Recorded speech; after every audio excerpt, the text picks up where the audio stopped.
अगर आप लोग इन फ्यूचर किसी भी एयरलाइंस की सस्ती टिकट लेना चाहते हैं तो हमारे वेबसाइट त्रिमूर्तिtravel.com पर विजिट करें।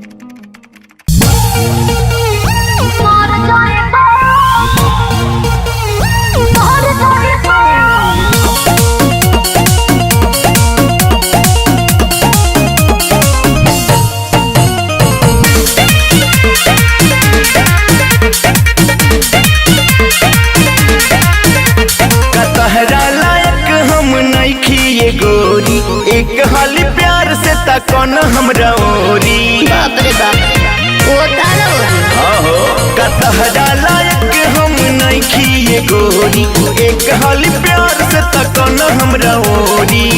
सुना बोला हमर प्यार पावे खातिर हहर जाएगा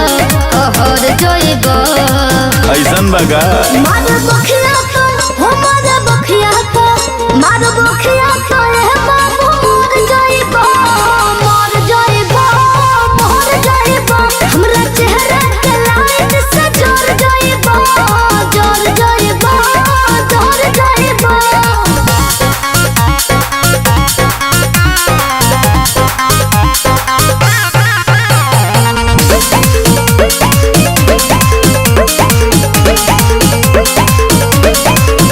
हमरा के कमजोर नहीं बुझ रानी नहीं बुझ रानी तो का बुझी हीरो बुझा कहतानी प्यार से नहीं जूझ रानी न जूझ रानी न जूझ रानी।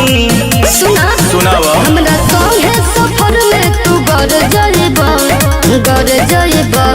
हल्का में मतलब मार बखिया तो हो मार बखिया तो ए बाबू मर जाएगा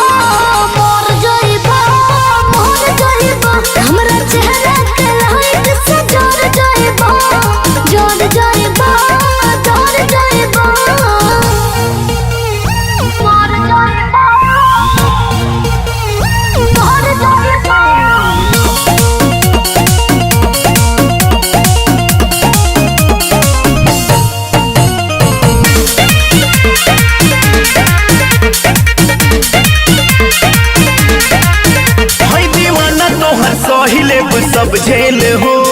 सब झेल हो अरे सब झेल हो।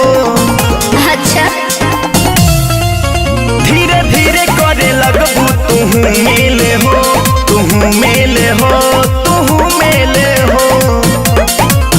दुख हमर उजल कहर पैबा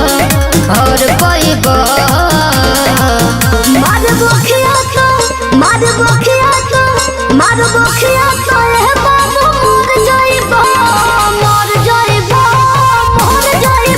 हमरा चेहरा के लाइट से जोर जाएगा